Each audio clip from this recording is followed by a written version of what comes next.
We're going to call to order the Narragansett Town Council work session meeting.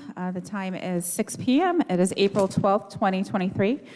Today's work session is a budget work session for the town of Narragansett FY 2024 budget with staff to discuss the following budgets: towers, community development, boards and commissions, engineering, water enterprise, wastewater enterprise, town clerk, municipal court, town council, and the board of canvassers.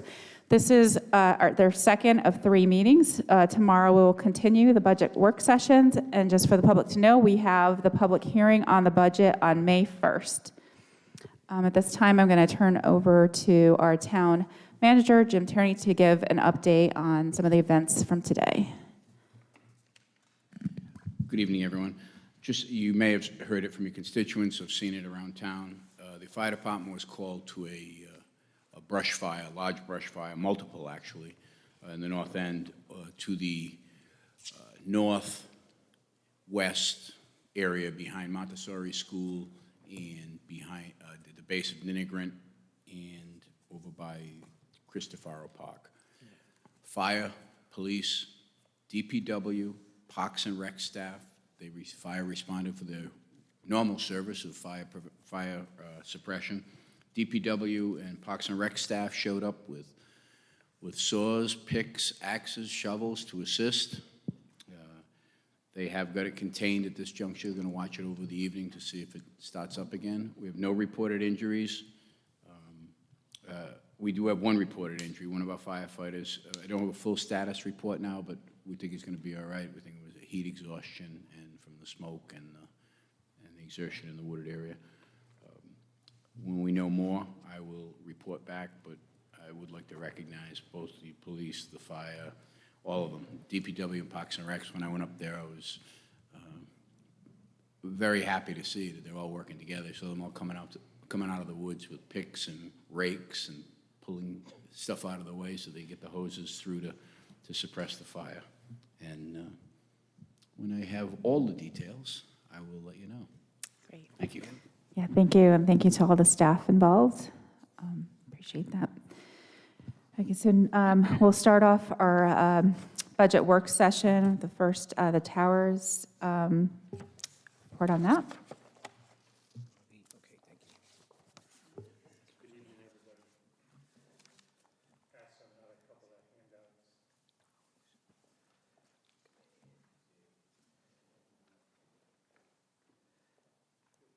There you go. You're in. How's that? You can hear me now? Got a quick little message for the council, which you have a copy of. Started out with a little comment about the pandemic impact to the fund balance for the towers, and where we hit a low of $152,041 at the end of fiscal year 21. By the end of 22, we had returned the balance to $210,295. So we're headed in the right direction. Private events during 2022, there were 119.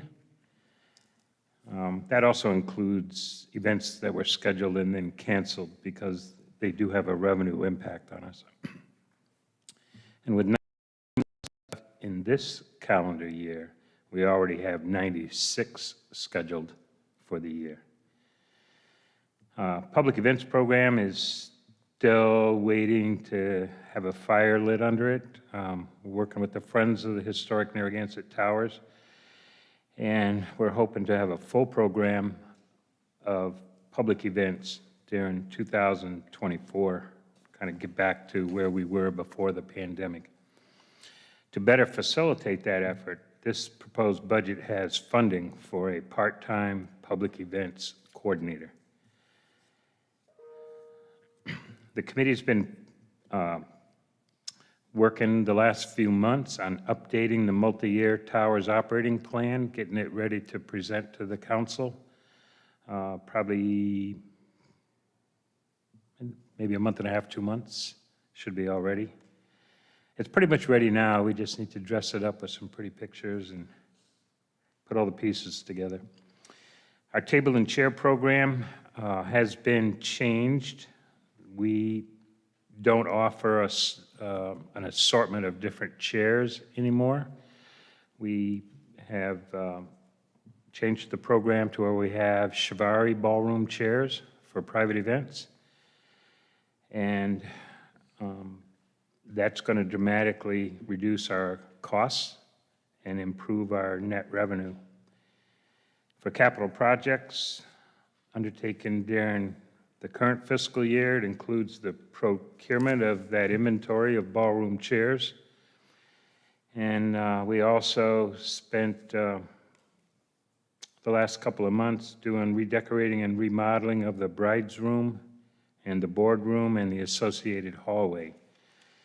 The first phase of that work is pretty well done. Hopefully, you all can take the opportunity sometime and take a look at it. It looks real pretty. The project that the council approved an expenditure for to replace the 12 big exterior floodlights that uplight from the ground is still delayed due to the fixtures not being available from the distributor. With regards to the fund balance, we continue to focus on that. I think it's really important, and our target for maintaining a balance would be somewhere between $300,000 and $400,000, which would allow us to make it through an emergency, not necessarily another pandemic, I hope, but to allow us to pay operating expenses when we're not in operation, and also to be able to refund deposits with no impact to the town's finances. Early February, we had a frozen water line on the second floor. It was in an interior wall between the two bathrooms. And of course, when the weather moderated a couple of days later, the pipe had split and we had a major flood, which was addressed by DPW and the town's insurance company, the trust. And that work is primarily completed, but it involved completely replacing the ceiling in the main lobby, if you could imagine. And the wall, that the big mural on the right, when you're coming in, had that wallboard all had to be replaced. So there's no mural there right now. That's still to be done. And then lastly, as far as comments, I wanted to personally recognize the contributions of Charlie German to the towers during the early years, who recently passed away. Many of you might have known Charlie. He was very actively involved with the Friends of the Towers and was extremely helpful in organizing and managing much of the fundraising, which was invaluable in helping to establish the towers as an event venue for Narragansett. So with that, our budget is very similar to last year and other normal years. I took the finance department's suggested budget and we did some tweaking on it because it was actually a little out of balance. We didn't want to have a negative impact on the fund balance. We didn't want the fund balance to be in a supporting role for the budget. So we took a look at some key items where our operations have an impact and made some appropriate adjustments. So you can see where I've put numbers down that right-hand column. The ones with the asterisks are the ones that I'll make some mention of. The very top number being to balance this budget, there is a, as far as the budget goes, there is a $2,757 charge to the fund balance to balance this thing. And then going down to 50103, temporary wages. Actually, I just want to mention something about the town's part-time wage accounts. The 103 and 102 And 101, well, 101 is obviously the towers coordinator, that's just one person.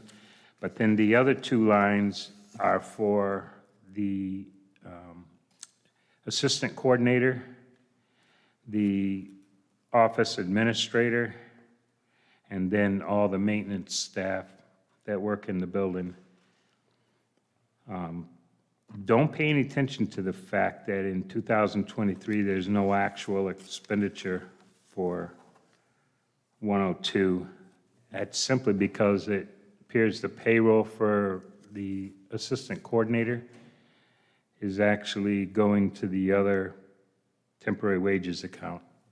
We kind of need to fix that because she does work all year, part-time, as opposed to the other people that are more seasonal. And in any case, I made an adjustment to the $101,000 proposed number for temporary wages and adjusted that down to reflect the fact that the other part-time wages are in the line above it. And between the two lines together, my proposed budget is the correct number. Does that make sense to you? Or not? Makes sense to me. Sometimes when you're dealing with the municipal finance system in a business operation, it doesn't always make sense. Then moving on down to the next asterisk, because of the fact that we bought the Shivari Ballroom chairs, we will no longer be renting them from a vendor. We will be renting other miscellaneous pieces that are necessary to furnish events, and we have no idea what that financial impact will be. So I just took a cleaver to the 56,000, adjusted that down to 25. I think we'll actually be under that. Going on to the second page. The first asterisk is for the line for maintenance supplies. That always seems to be a line that, depending upon what we're doing, we overspend the budget. I says, well, we've got room, let's bump it up. So I bumped it up to 8,000. Then in the equipment repair line, that's basically service contracts for things like the elevator. I budgeted a little extra money there with the cost of everything going up nowadays. I think that's prudent. And then in the building repair line, we're starting to focus a lot more on making repairs of various things in the building, such as windows, where they need repair work or adjustments, and all the other maintenance things that you have with a building. We're focusing more on doing that rather than waiting until we have a big problem and have a big project to do. So I bumped that up to 24,000 to give us a little more room to operate. And with that, if I did my math right, the total expenses, operating expenses would be 374,757, and we show revenue to balance that out. I'm not really projecting a big increase in revenue. I'm pretty much going to carry exactly what we had in the proposed budget from the town manager and the finance director. So hopefully we've over budgeted on expenses and we under budgeted on revenue. And at the end of the year, the $50,000 appropriation from the council, if you approve that, will go to bottom line fund balance, as opposed to being used to balance our operating budget. Thank you. Any questions from the council? I have a couple of questions. Sure. Councilor Cook?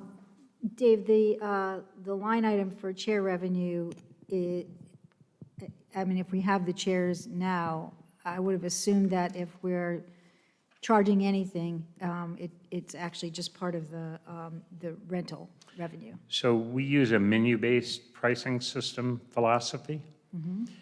And to encourage smaller groups to use the towers, any private event pays the rate for whether they're resident, non-resident, whether it's a weekday, weekend type of thing. Everybody pays that. That's what we call the base rate. And then the variable cost would be the furnishings, which we price per each. So in other words, a small group, like let's say a bridal shower, that only has maybe 40 or 50 people, wouldn't be paying the same thing as a wedding with over 100 people in it. Right. There's some savings there for the small groups, and the small groups are not subsidizing the larger ones. So it's, So at the end of the day, the chair revenue is actually, you're still charging it as a separate item in the large groups, basically, is that yes. what you're saying? yeah. Okay, I just wanted to understand They that. basically order it up based on the size of their event, and then they pay the per chair, per table price. Okay, so that's sort of like the way that we had the chairs before, when you rented them, Yes. they paid not just the rental amount, there was an upcharge for that. That Correct. was just We'd revenue. mark them up. I get it. And in recent years, it's been a kind of a mix. We owned some of the furnishings, and we rented others. Our primary rental expense was actually ballroom chairs, because we Right. didn't own any of Right, those. I knew that. So now everybody can use the ballroom chairs, and we're actually discounting the price from the previous one, since Right. we own them. So another question that I have is, it's an issue that I'm very interested in, is you indicated that you wanted to increase your fund balance to between $300,000 and $400,000. Trying to, I've talked to Chris about this before. One of the things that I want to make sure is that when we're doing fund balances, we have a rationale for why we have the number that we have for it. So I don't know if you, I don't know if you have a mathematical, rationale, but if you do, that's what I'm interested in. The thing that impacts the size of the fund balance is our experience with the pandemic. So we know what we had when the pandemic occurred. We know what we went through in funds during the pandemic, and we can see visibly what that timeout did to us, where you have ongoing operating costs, Right. with the exception of With some of no- your with no payroll, which you revenue. can save on, yeah. So you could actually do that mathematically and know that that would be the right Yeah. number. Okay, thank That's you. right where we are. Thank you.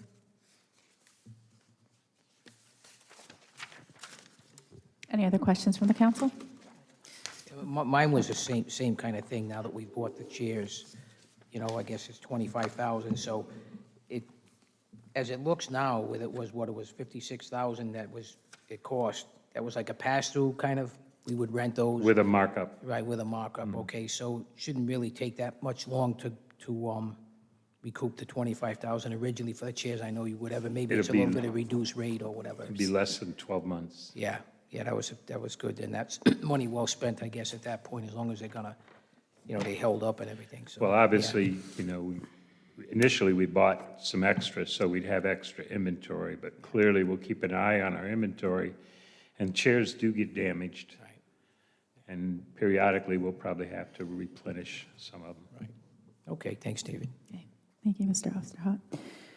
Okay, all set. Next up from Community Development, we have Mr. DeLuca to present the budget.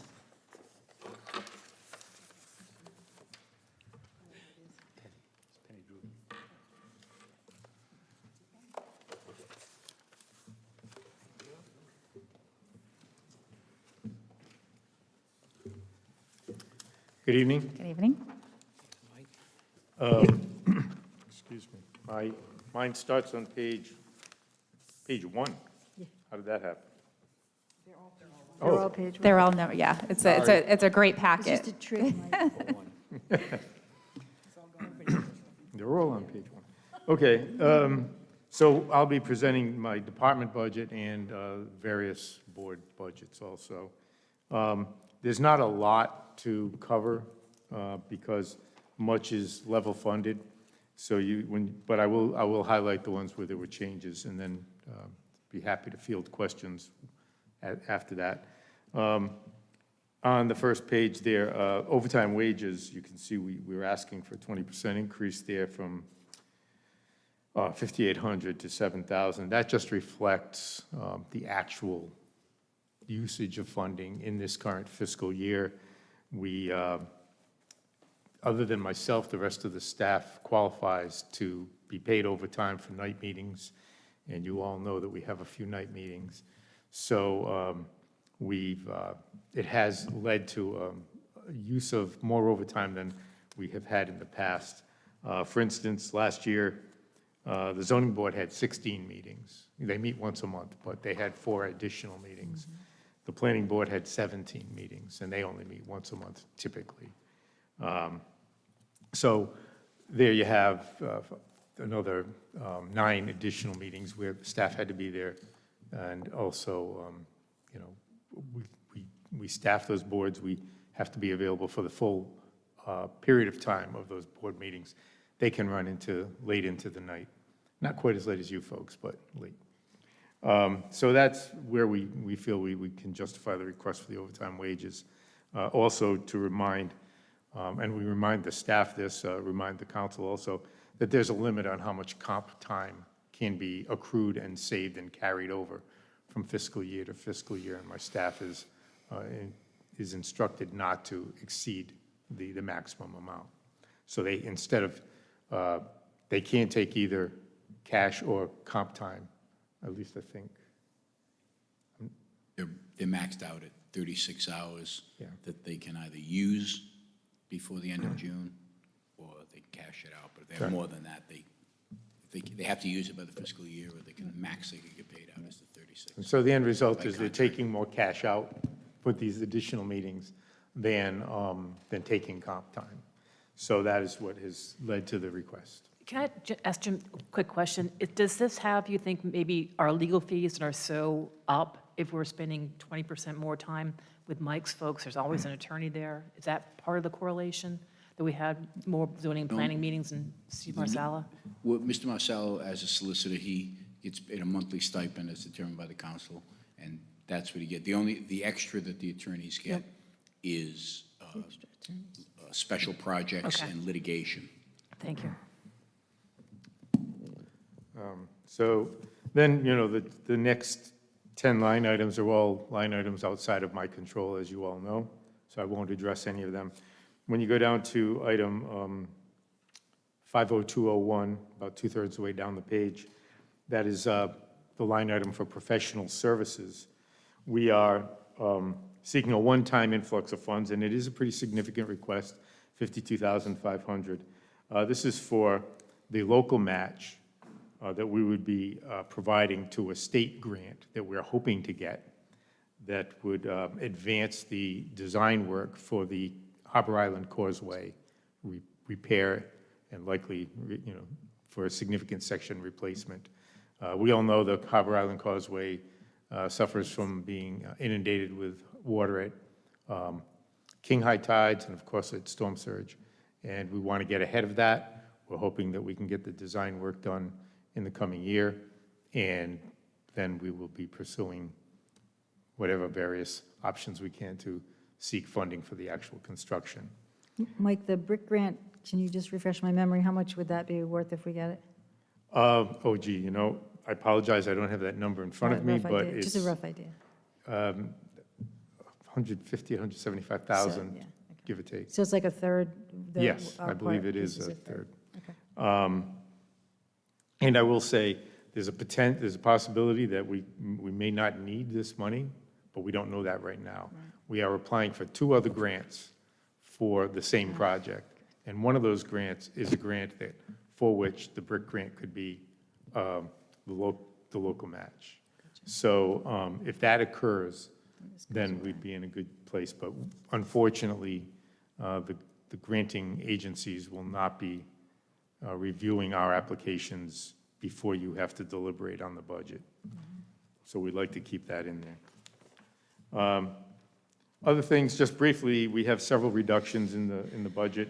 When you go down below that particular line item, the next 3, advertising and promotions, mail services, and printing services, We've reduced all of those, again, as a reflection of actual expenditures over the last year. Nominal reductions, but I just wanted to show that we can work within the budget that we need. The next page is also 2 reductions, telephone service, which again is just reflective of the actual usage, and then a big one, the last one, office equipment. That was a one-time expense last year to purchase the color plotter that's in my office now. And we're glad we got it. The engineering department was our go-to for many years to get large maps printed, and their large map printer is pretty much on its way out. So we're now the repository and the go-to for printing large color maps. And as you know, we make a lot of maps. So that's all I have for the department budget. I will go on to the boards if you'd like me to. Any questions from the council about that? No, okay. So that, just summarizing, that 50607 was $9,600 last year. It's zeroed out this year because we don't have a request for any office equipment. Moving to the boards, the first one is the Historic District Commission. Pretty much level funded. There's a very slight reduction, and we don't have any, I have really nothing to provide you there. If you have questions, you want to bring them up right away, or if you want to wait till the end, that's up to you. The next one is the zoning board. There are 3 line items there that we're increasing, that being professional services. Professional services for the zoning board translates to stenographer time and expense. Also mailings and copier agreement. Mailings is reflective of the packets that we send out to the zoning board, and they can be pretty hefty and cost a little bit. So they've gotten bigger over time, and when we have more than 12 meetings a year, it adds up. So we've only increased the mailing by $100. We've increased the copier agreement by $350, but these, again, are reflective of actual expenses that we're experiencing. The professional services expense has gone up by about 50%, from $4,000 to $6,000, but this is all part of the reflection of the lengthy and the number of meetings and the length of time of meetings. On the plus side, our stenographer has not changed her prices. She's been very, very, very consistent, very much available. She makes her time for us. We're really lucky to have Alicia Cerrito as our stenographer. And she does great work when she has to transcribe, which, again, is an additional cost. We've had at least 2 that I can think of in the last year that have had to be transcribed. So Mike, is that based on the fact that you expect to have, considerably more meetings than the monthly meetings this year as well as you did last year? Yeah, I think when you look at our expense from last year, it was over $5,600. Yeah. So I rounded up to 6,000 anticipating. Yeah. I was just, you had said before that, that the zoning boards and planning boards had more meetings than usual, and Right. so I would assume this would reflect the same thing, right? Yeah, right now, we're in one of those phases where the planning board has 2 special meetings scheduled, and that will translate into the zoning board needing one in a month or so. They kind of run in sequence. Will we get up to 16 or 17 again this year? I'm not really sure, but the planning board has one big project coming up right now. Zoning board just has a pretty significant backlog. And of course, the appeals to the 3 student violations that have been sent out by the building official. They have to hold those hearings. So the total increase for the zoning board was about $2,450. The next one is Conservation Commission. We reduced professional services. We actually eliminated that expense. That's line 1. The reasoning there, that money was targeted to a tree planting program that we had carried on for several years. And last year, it got transferred over to DPW. So we don't need the $5,000. So rather than budget for it, we've taken it out. Everything else is pretty much level funded there. Moving on to the planning board. Planning board is able to work within its budget on professional services at $3,500. And the reason there is, the zoning board, everything the zoning board does is a public hearing, so you need a steno every single meeting. The planning board only holds public hearings for the comprehensive plan amendments and subdivisions of land. Recommendations to town council on ordinances are not public hearings. Recommendations to the zoning board on site reviews are not public hearings. So there are often times when the planning board has a very lengthy agenda, but we do not need the stenographer, and she's not called. So they're working within that budget. They've reduced a couple items and they've increased a couple items, but they're essentially level funded. The next one is the Harbor Management Commission. They are level funded essentially, but you'll see that we did note that they are doing water quality tests and reporting.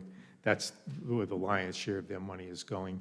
They're looking to expand into a couple new locations within Point Judith Pond, but they believe they can work within the budget that's been provided last year.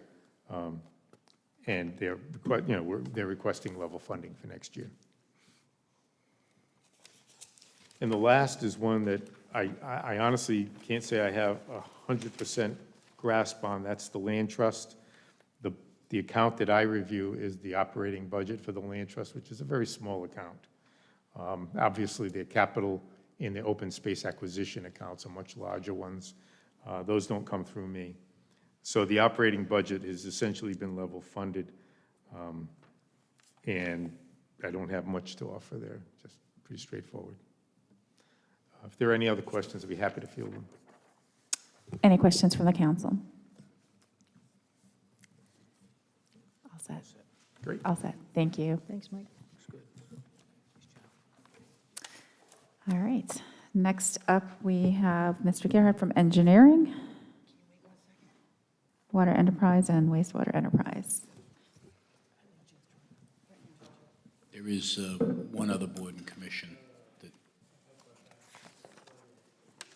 EDC has made a request, and they're here to speak on it. It's a small request for $300. Okay, thank you. Yeah, Combs is it's a here. new request, so I don't have a budget for it. Okay, thank So you. that'll be quick. Is somebody here from, oh, It's $300 for surveys, but EDC chair can speak on it. okay, thanks. Good evening. Good evening. Now it is. Hi, I'm Bretta Combs, and I'm the chairperson of the Economic Development Committee. We met last evening, and our group did discuss forwarding a request to potentially see if you would grant us special appropriations in the amount of $300. The group is looking to try and survey some of our local businesses. We did talk a little bit with Peg through the chamber because we recognize that she does have access to some of our businesses in our town, but she only has access to about a third of them. The work that we're looking to try and do is really to identify what our businesses need to help with our economy here in the town, and to help with building and attracting and retaining some of those businesses. As you know, we have had a pretty constant stream of businesses that come into the community and many times don't last. They come, they go. And so looking to see what we could do to try and help them a little bit with that process, whether it's through the town manager's office, or if it's through the town clerk's office, through licensing, but trying to survey them. So that's what the money would be used for. I'm thinking it would just be for this year, and it would be for a subscription. Right. For I listed in my letter to you, SurveyMonkey. It wouldn't have to be that one, but that was just an example. Thank you. Any questions from the council? Do we have the letter? Oh. Some point, yeah. You have my letter, right? Okay, Sorry. that's okay. Surveys. Do I have some more? Survey. Thank you, yeah, thank you, Ms. Combs. That's all right. Thank you. Thank you very much. Thanks so much. What's that?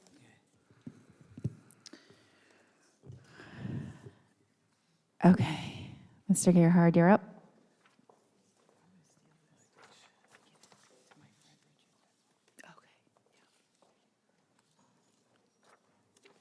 Survey.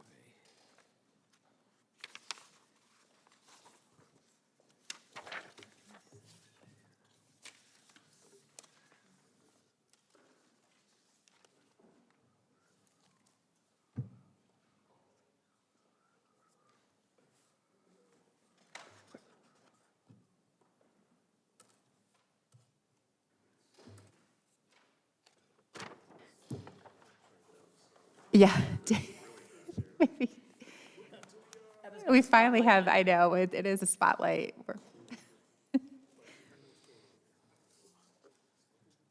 We good? Oh, there we go. Yep, Sorry. there, yeah, thank you. Good evening, everyone. Thank you for the opportunity to present the engineering, water, and wastewater budgets.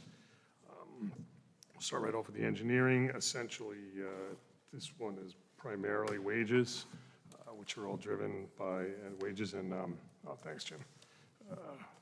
Wages and benefits, which are driven by contract for everyone but myself, and then mine are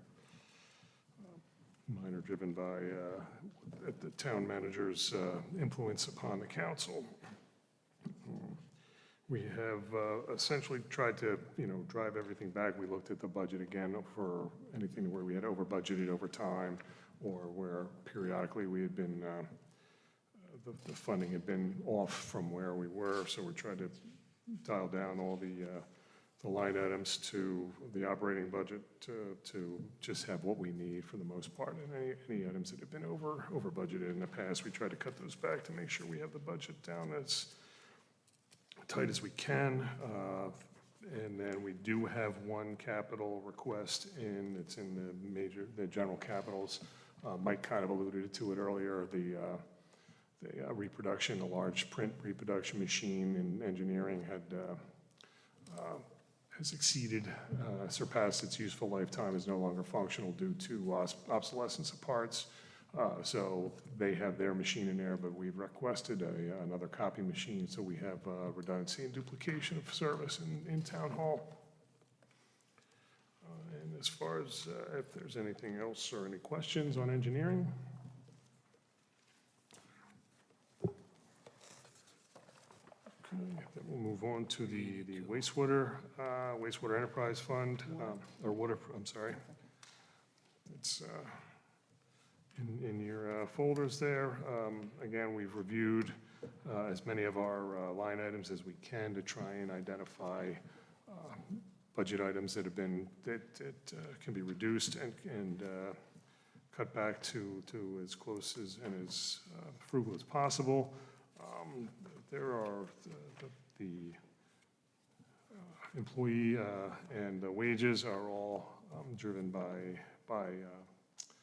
the contract with the unions as well, except for we have part-time wages. We do have one part-time labor. We were able to fill the part-time labor position this spring, so we have someone who can assist in cutting the grass to let our operators focus on other tasks, and then when those other general labor tasks are completed, that labor will be able to assist in the water duties and try and learn the water system as well. What else in here? And the primary, any of the capital projects that we have moving forward are water main replacement. We increased that budget this year, I think. Let me see that line item. 651. Yeah, traditionally that had been at $20,000 a year and hadn't really been used, but our systems are aging and our water infrastructure plan that was recently approved, we're going to need to start replacing and moving forward with some more significant replacement of some of these older water mains in the system. So we've allotted for some additional funding in that line item. moving forward, and then there will probably be some more major projects that we'll have to look at in doing specific estimates for those projects. Most of the other items are fairly straightforward. The one other large capital item is the water meter read equipment. This is a project that's overdue, just trying to get the time to get the engineering work squared away and done, and then determine a funding or possible funding source for it. We have possible special assessment to fund half of that project rather than just straight from rates and/or a loan.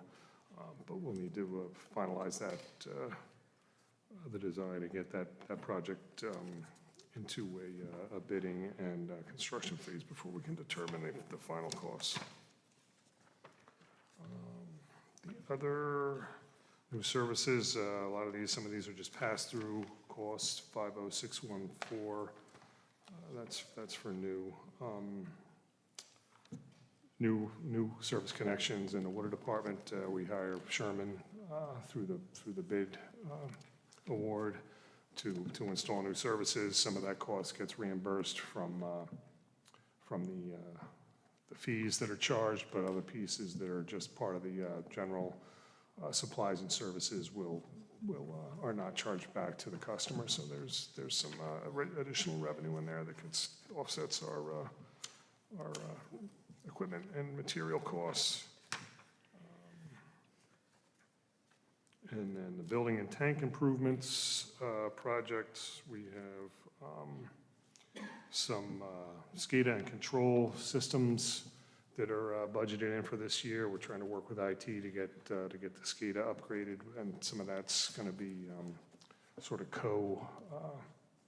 co-managed, co-tackled, and those are budgeted for our 3 tanks and the chlorination disinfection facilities, and then we have the ARPA funds that were approved last year, which we've got a project under design to do some distribution system improvements to be able to move the water into the tank from our supply source and then out of the tank to the distribution system, whereas currently the way the system functions, the water just gets to the tank and kind of sloshes back in and out because of the way the systems are configured and the demands that come. So when we are bringing water in from Suez or Viola rather, and North Kingstown, it's just going straight to the customers rather than getting where a normal system would come up. You would drive the water all into the tank, so you store the tank, so you pressurize your system, and then you would feed it back out of the tank to the customers. Our system doesn't work that way now, but the project is under design to try and alleviate that condition. And that's about everything summary-wise for the water department. Any questions for the council? I just have a technical question. In the finance note, it says enterprise fund carryover not necessary. What does that mean? It just goes back to his fund balance. It just rolls back into the fund balance. There was a different methodology from prior people. And so this methodology works for us. So we put the note in there that we don't need to carry that forward. It just rolls It back just into goes back fund into- balance. okay. Yeah, it goes back to zero. Yeah, for projects that go from one fiscal year to the next, if it's Yeah. underway and we haven't used all the funds, you got to shift the funds over to take carry Right. it forward, as opposed to, the first item, the water main replacement. It's just we've got money in there, and if we do the projects, we work with it, but we don't kind of bank that and roll it forward. Okay. Thank you. I guess my question is more for Jim and for Chris. You mentioned that there may be some more unassigned opera money that we have to take a look at. Are any of those projects, these are some big projects here, can we use any of that money in that way, or is that going to be your recommendation? We will be coming to the council on recommendations. The project for the wastewater growing project, and coming up next is wastewater, came in much lower than was anticipated, which freed up $1 million, over $1 million. And we have already planned to reappropriate some of that. And we'll bring it That's to the really council. good. But the water improvement funding is there.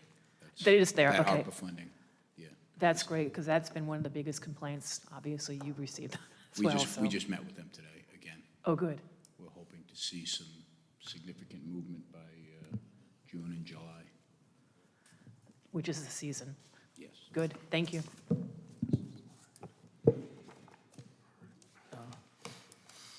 The next one will be the wastewater division. John, I and- just have one question on the other one. So you'll be getting a printer also, so you won't have to share printers. You'll be buying a new printer. Yeah, originally was the engineering, it's a copier, it's a full-size copy Right. machine, and that's, so it's not gonna be a printer plotter, it'll be a copier, slightly different, but it could scan as well, but we're just fortunate that, when ours finally was unserviceable, that community development had another machine, because Parks and Rec, or not Parks and Rec, the clerk's office would come up and do a lot of scanning, so they're able to scan up there, but now they can do either side, and the building department would come over and do a lot of scanning too, so they don't have to walk down to our end, and then I think we'll probably have the clerk's office set up to be able to get them to do either side, whichever one's easier. And then their machine is more of a plotter, I believe. It's not like a reproduction copy machine, whereas the one we're looking to get, we'll have to get a new quote for it before it's done, would be more of a copy machine. And then, ideally, I'd like to get to the point where we're scanning and getting a lot more of all of our paper plans scanned in and recorded, and because we have a large amount of them done, but not everything by any stretch of the imagination. And thank you, John. And you mentioned one thing about the North End Water Tower. Some of that goes direct right through the lines from North Kingston and doesn't hit that tower? Is that for reserve, or you use it Actually, either way? as I was saying that, the North Kingstown side does not ever get to the tank. We float off of their tank. So basically, our guy, the North Kingstown tanks, we float off of their pressure, and they're at a higher gradient, so we have plenty of pressure up there. So we're basically just the end of the line of their system. Comes in But the from way,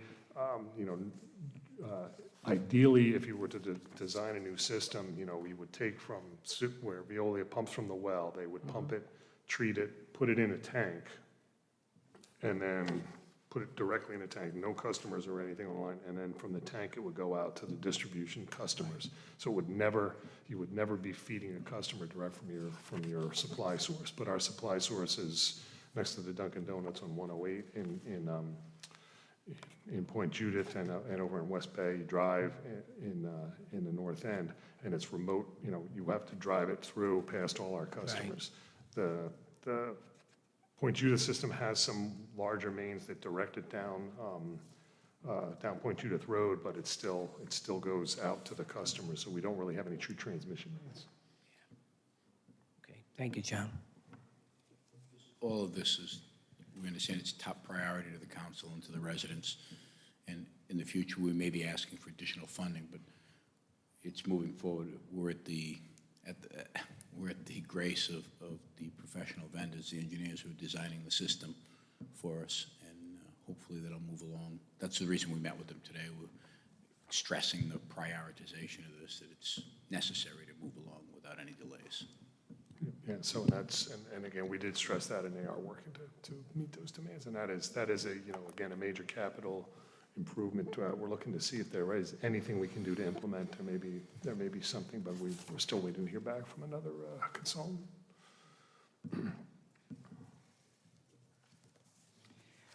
I'd just like to start for the wastewater. So for everybody participating tonight, I just wanted to let them know that there is a new budget that Jonathan and I worked on, and for the folks at home or those in the audience, we have it up on the screen. I know it's difficult to see, but we'll try to point out as we go along the changes.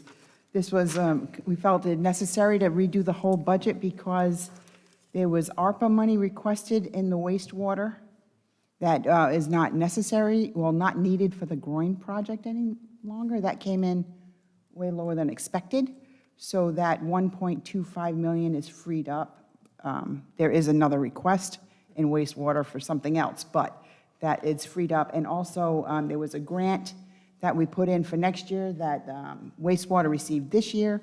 So that was a change, and we just made a few adjustments like that, so we felt it necessary just to put a whole new budget in there for everybody to look at.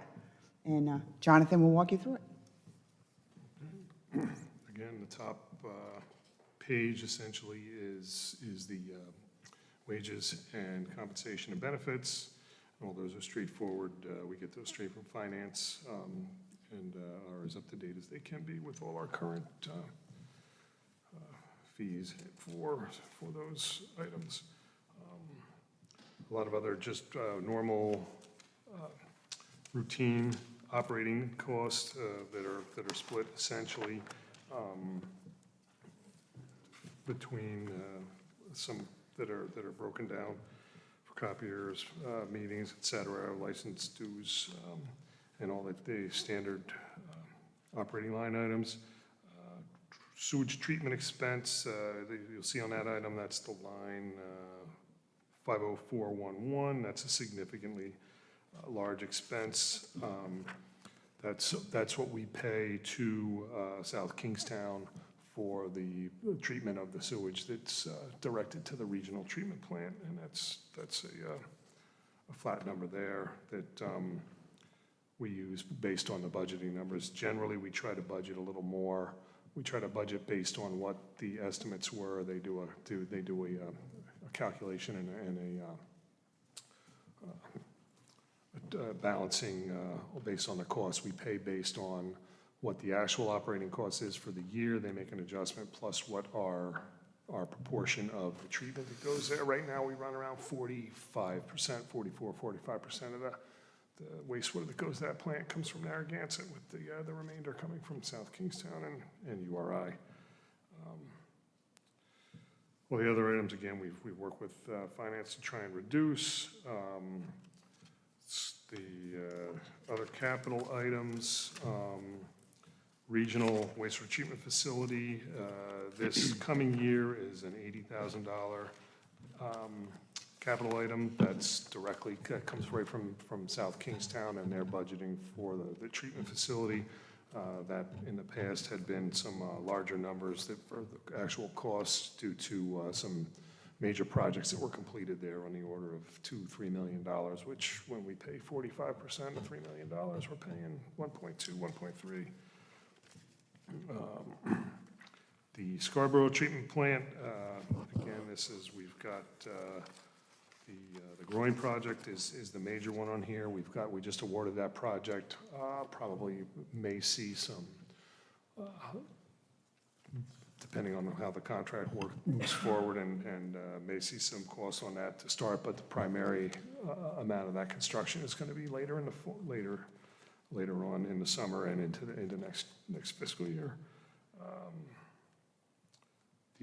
We've got a few other items on there. We've got ARPA funding for $75,000 for the engineering work for the treatment plant.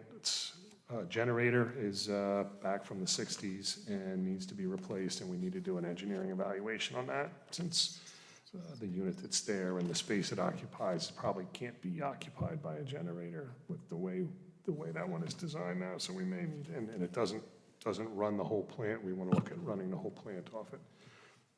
Certain items that we don't run off of it because they just weren't connected to it, and we can run the treatment plant itself without running all the solids handling in those items too. And then there is just a general revenue sources is for, any kind of items. If we have something that we need a capital project that we don't have budgeted specifically, but we need money for. Then the other capital, pump station upgrades, we have, all of that is requested as ARPA funding, and we've got pump and motor replacements and generators for several wastewater pump stations. We've got 5 units, I think 4 replacements, 1 station where we need a unit because it's the flow comes in there, and if we don't have time to get the bypass unit or or a temporary generator over there, and it can tend to overload. It receives the flow from the area over by Waltz Way, and that area, a portable trailer-mounted generator so that they can go around and go to the other stations that are smaller and be able to operate those on a rotating basis.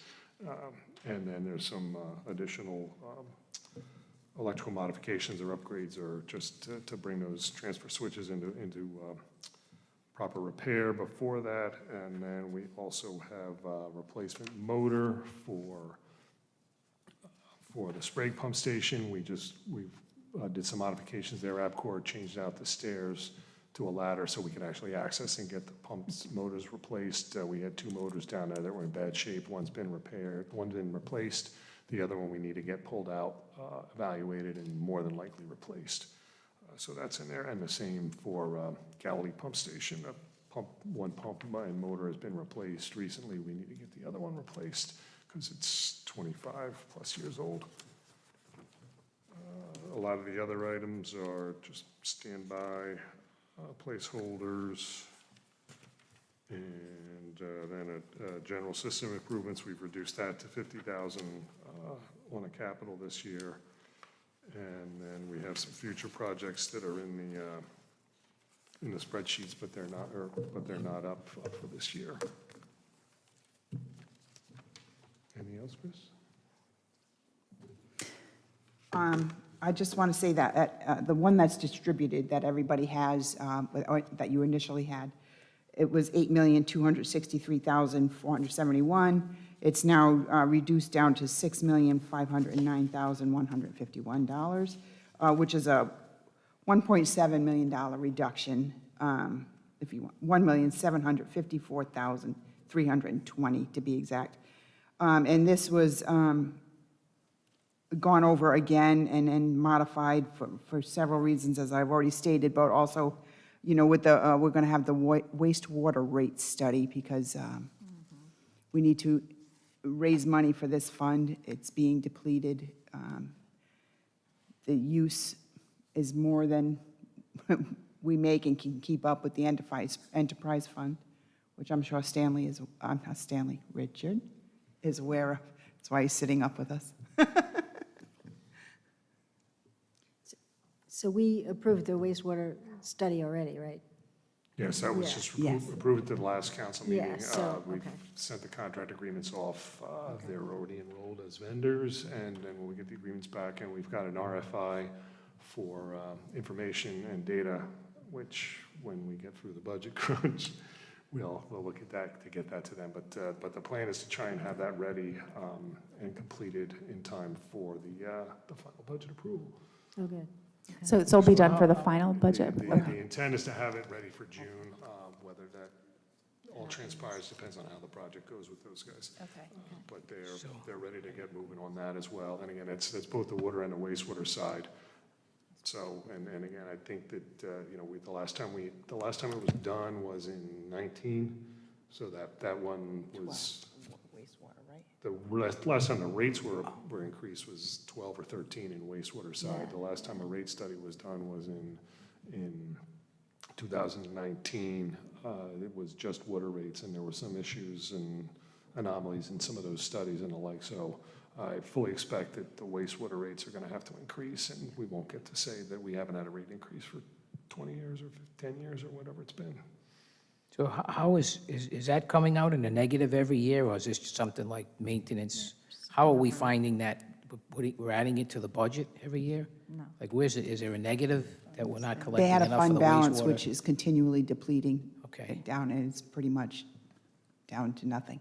Well, there is a little Right. for next So you year, want to but keep that up, right? we need to start raising funds. So it's wastewater and water rates too? Water's or fine, it's wastewater. Just wastewater? Because the water rates were raised in, well, 19 and 17 as well. Was Yeah. it 17? There was 2 increases, and wastewater only had the 1. Yeah, I believe 2012 was water and wastewater, then the 2017, they evaluated them again, they did a water rate change, and then there was another change in 2019 for water. The wastewater So- wasn't recommended, but it probably should have been at the time.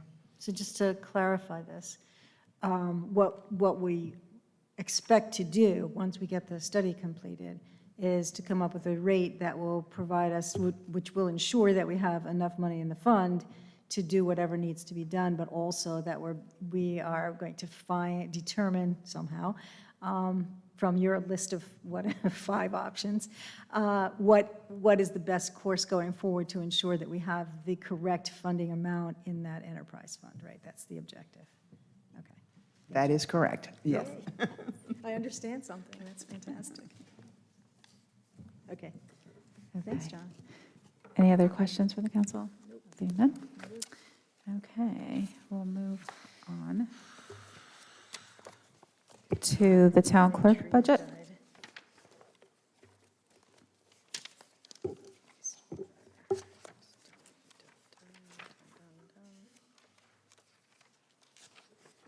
Which is going to go at the end.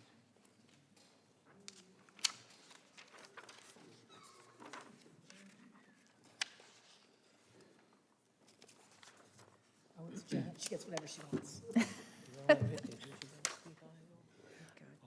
at the end. Okay. Okay. At the end. There's not much to say. I want to make the point that the probate judge was formerly in the town council budget. We're moving that to the town clerk's office. So that will now be part of my budget, along with the town sergeant. That shows the increase in the part-time wages. For the rest of the items are pretty much almost level funded. Increases are because of the judge. We did add some additional in the professional services, do I have the right budget? Contracted services. We have had a large increase, and that's because of the additional software that we have, the additional programs we have. We have Granicus, CoFile. We have a change in the contract with Municode. We still have town clerk software. We're paying Clerkbase to just host the former town council information the packets that they have on their website, because that did not get converted into Granicus. That would have been another charge. So it was cheaper for us to leave those hosted in Clerkbase for the time being. JCMS, which is our probate software, and looking to purchase some software for APRA. Yeah, APRA on the brain, no, APRA, for the APRA requests.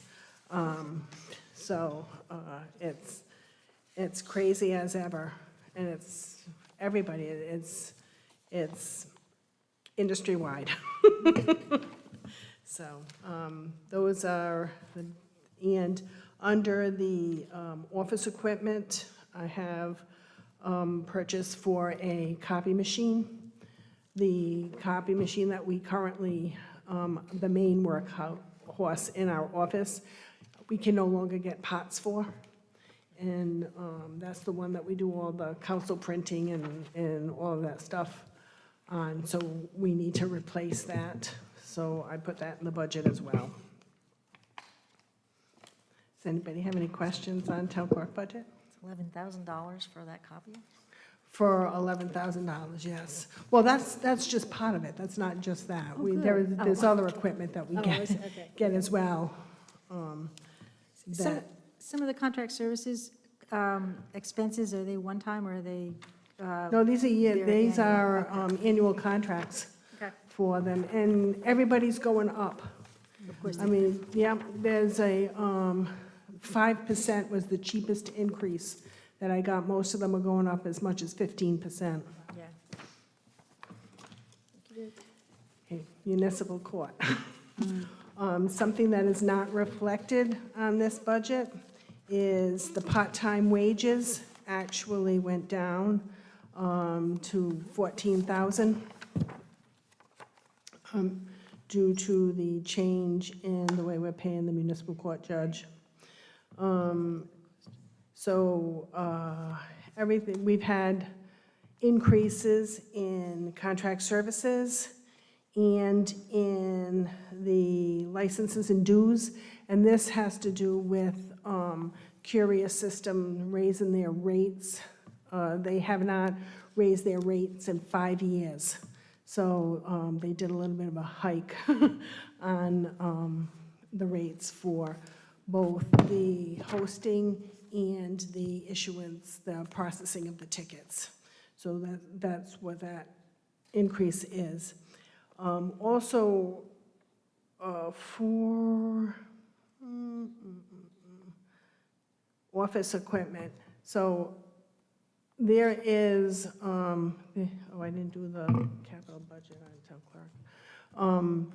There has been reorganization there's been actually reconfiguration of the town clerk's office and municipal court. We're moving Board of Canvassers out of the town clerk's office and into municipal court office solely for space. It was the only portable piece that I could move. There is some, we have to buy some equipment, some petitions and stuff, and tables for that space. And that was part of some of the equipment too, Deb, for the town clerk's office, was those partitions as well. Gotcha. And does anybody have any questions on municipal court? Nope. Okay. Board of Canvassers, everything pretty much went down on this budget. You can skip town council, we'll go to that last. Oh, Sorry, oh yeah, I forgot. it's okay, it's all right. So if you can just skip a couple pages. Board of Canvassers, everything basically went down for Board of Canvassers because it's not a big election year, but we will be having the presidential primary in this budget, because that'll be in June, so that'll be out of this budget, and that's basically what it's budgeted for. Do we budget anything for the, oh, no, we don't have to, never mind. I was thinking of the congressional district, but it's not ours. No, so. it's not us. So what line item is that, Janet? Is that, it's usually about 20 to 30,000? The whole thing, I mean, the whole presidential primary is all of these expenses. All of them, You've okay. got advertising, you've got mail, you've got staff, everything. The only, the full-time wages is just the clerk for the Board of Canvassers and her benefits. Thank you. And I'll go back to the, I skipped on the town clerk's office, the capital project, and that's for the vault. The map storage units that we had wanted to purchase are on back order. I talked to the representative today, and he's not sure when they're going to be back in stock, and I've been talking to him since November, December. So he has no update at this point, so I don't know if I'm going to look at some other alternative for that. But part of this also is digitizing the documents and storing them in a different format. Any questions? Nope, I don't. Anyone from the council? So just, we are looking at the town council one, right? Right now? Yeah. Jim's doing it. Oh, okay, okay. Here is your budget.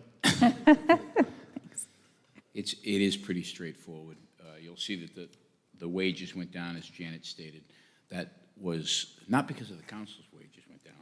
The probate court judge went over to, what's that? Yeah. I know. So the first three lines are simple. The probate court judge went over to the clerk's office. The other lines, the next three lines are just routine items that we don't control, Social Security, Medicare. Professional services, 50201. That covers such items as the heating assistance program. That was that's administered through the Sprague Fund. Oh, yeah. The Galilee Vision Study, coastal access parking, the engineering and consultants for programs like that, directed studies that go out to consultants. That's what covers that. And we do anticipate that those come forward every year. We should budget for them appropriately. The legal services, 50203, these are services that are paid to council-appointed attorneys other than the solicitors. For instance, we have DeSisto Law handling the foreign related, and we anticipate additional legal services for the 3-student, short-term rental. It's also payment to Mr. Regasta's law firm for services with pension litigation and with fire litigation. And Taft McSally also is covered under that one. So we think that's appropriate. I mentioned last night the total legal services was up. That includes this as well. We projected on both on what we think would be appropriate. Once all the budget sessions, work sessions are done, we may provide some moderate adjustments to the council based on what we anticipate going forward with such items, I guess, as a 3-student, the foreign related, the short term, and any other ones that may come forward. The advertising and promotion, it's been standard. It's been in there for years. We don't use, the council doesn't use it that often. It's in there. What have past uses been for that? What would have past uses been for that advertising? Advertisements, council project. We're up to big 23 Yeah, books. most so of it's far coming this out of the year. clerk's office now. All the announcements come from there now. So that could be reduced. Yeah. We don't it use it. could. The council doesn't really use it often. Yeah, I would at least cut that one in half Okay. or less. Absolutely. Advertise for boards and commissions for Janet. Fill those seats.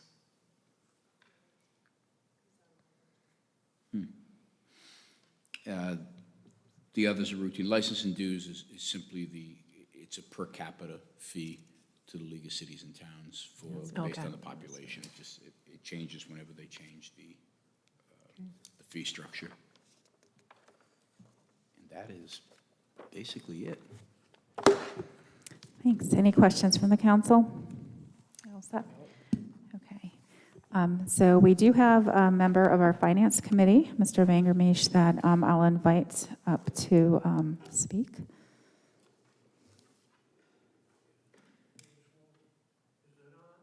Nope. Push it. It's on, yeah.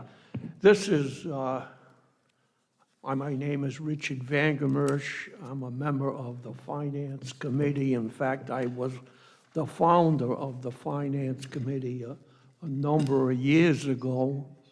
And one reason why it was founded was the problem we had in the wastewater group of accounts. And I'll be referencing that. It's not, Mark Abrams, the chairman, cannot be here. Mark is an accounting expert, a national expert, if not the national expert in government accounting.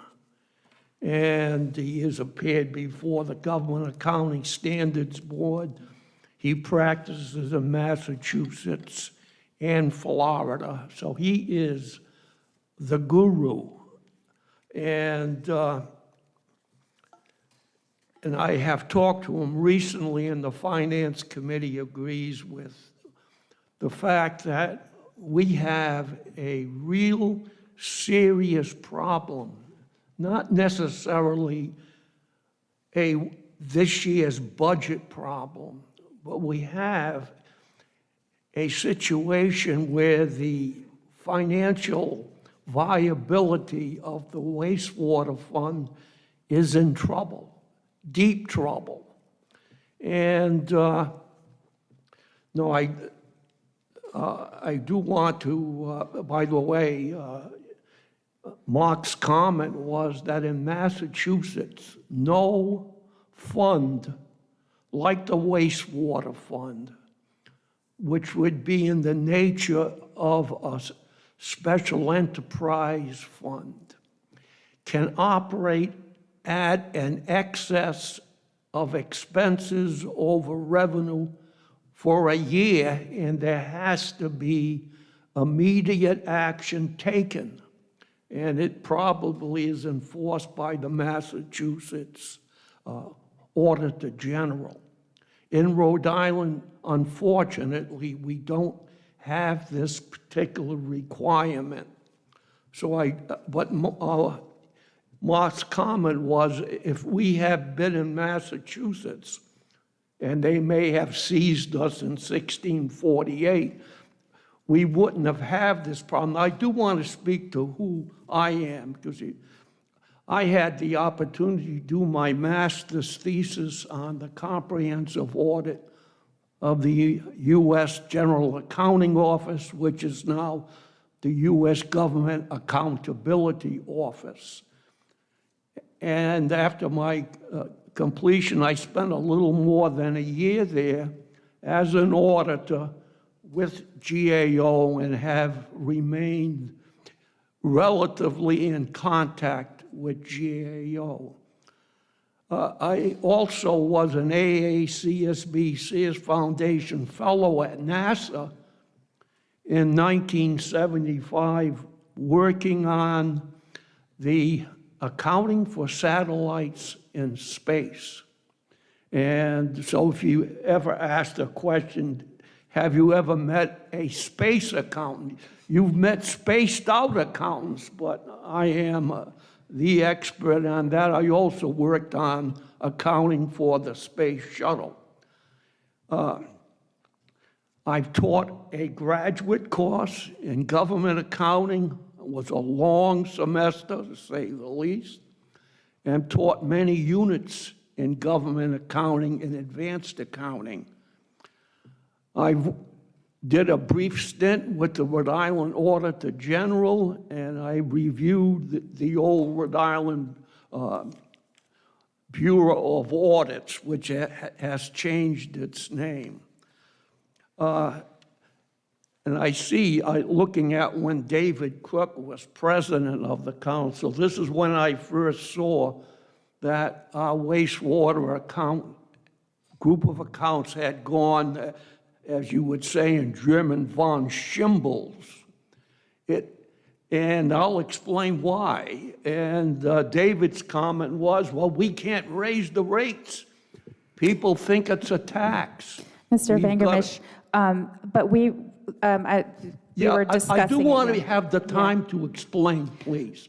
It is so crucial. Right, but we discussed earlier that there's a study, and then we're going to be releasing it. I am getting into I want to first explain that I am an expert. Mark is the expert. This is not a casual bit of knowledge about a government accounting. Now, so let me try to get at this. I realize that accounting is a boring topic, and government accounting is the most boring of all the boring accountants. But we have here one basic flaw, and obviously, if you were to look at last year's, which you don't have, and I realize that's the 21 statement from the auditors, which you can look at later. If you turn to page 21, you will see the wastewater account has, if I get my reading glasses on, has a huge operating deficit of $1.1 million. In that expense classification is depreciation expense. What you are looking at here or there, and I just pulled out the items here, includes no depreciation expense. It expenses capital improvements. Now, I believe that our budget process is deeply flawed. It is fine for the operating accounts. This is not an operating account. It is almost a private enterprise fund. And accounting is so different for this. You will notice the wastewater account also has a balance sheet item. The fact that management is judged by what the results are in the annual report. And that is so different than what you people are looking at. Now, I don't blame anybody for this. This is how we've drifted in government accounting. The easy way out is to take a program and just cash in, cash out, and that's it. However, when you prepare formal statements, it is quite different. Now, in the private sector, and this is our gospel, this is how management looks to the general public, if anybody in the general public would ever look at these statements. People like Mark and myself and a couple, and unfortunately we lost the two other CPAs on the committee, are really interested in the formal income statement, if you will, because truly it is an income statement, and the formal balance sheet, which is getting weaker and weaker and weaker. And this is what the committee is so concerned about. I think last year we had a $1.2 million surprise charge from South Kingston on the sewer fund. I don't think, can withstand something like that at this point. We are in a crisis situation. Now, the public doesn't really care, and I'd imagine this is regarded as an arcane discussion by you people as well. But there is a couple of problems here. If this fund goes under, is driven into a deficit position, something is going to have to happen. And you can't do it with a 4% cap on the tax levy. And unfortunately, many people in Narragansett, like myself, are not connected to the town sewer. We pay a substantial fund every time our cesspool is cleaned. Now, a general charge for... So, Mr. Vangermesh, so earlier tonight, we were speaking about there's going to be changes in the made... This is not what I'm talking about. I understand, but I'm going to... Please hear me out. Okay, you have 2 more minutes. I mean, you would pay $500 an hour for an expert to testify on this. I'm doing it for $0, right? Now, so you have a tax levy problem. You also have a problem, as I mentioned, where not everybody is connected. If everybody were connected, the sewer problem would be everybody's problem. It's not. Now, we have a squeeze on the 4% limit because inflation is zapping. So I will tell you that, and this is an approximation, that this budget, which I excerpted the wastewater thing, I did learn one thing about looking at a 163-page report. You pick the items that in the past have caused problems. And I did this a couple of years ago. It's wastewater again. Now, this is an estimate, but number one, the revenue for this year, and it was $7,216,000. We have noted in the last couple of years that the revenue estimate hasn't come in, and for some reason, it's, I believe, operated at a shortfall of $500,000 this year. And it may well be that the programs are not connected. Operating expenses, $7.8 million. Cash loss, $589,000. Let's assume we have the same depreciation, $911,000. We have a net loss of $1,500 budgeted into this account. This is not going to be sustainable, and the committee is quite concerned that we are in a situation, and it's nobody's fault. I'm not here to blame anybody.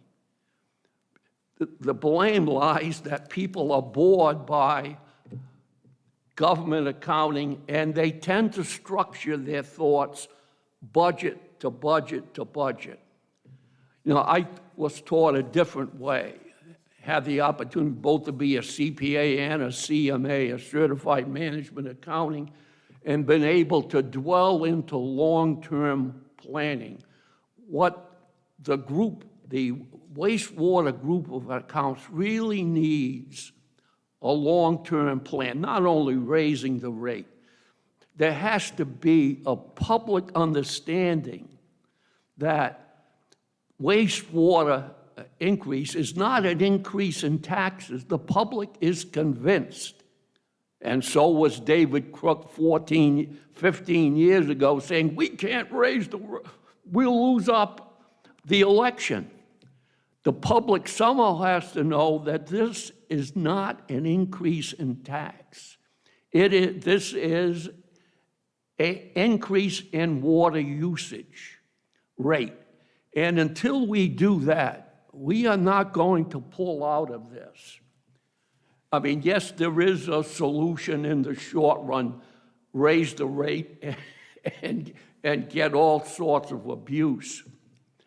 But unless there's some long-term planning and some long-term discussions, especially with the wastewater people who pay, the rate water people, we are going to be in this situation time and time again. So the committee, I think, is in agreement that we are testing our financial viability in the wastewater fund. And once that fund goes into a deficit position, which it's really making massive steps for it, the town is going to be faced with an unbelievable problem. And so I urge you, take this to heart and do some long-term thinking and some long-term planning. And but I'd be happy to answer any questions on this, because unless this is going to be done, we are in very bad financial shape. Thank you for your expertise and your comments. Does anyone from the council have any questions?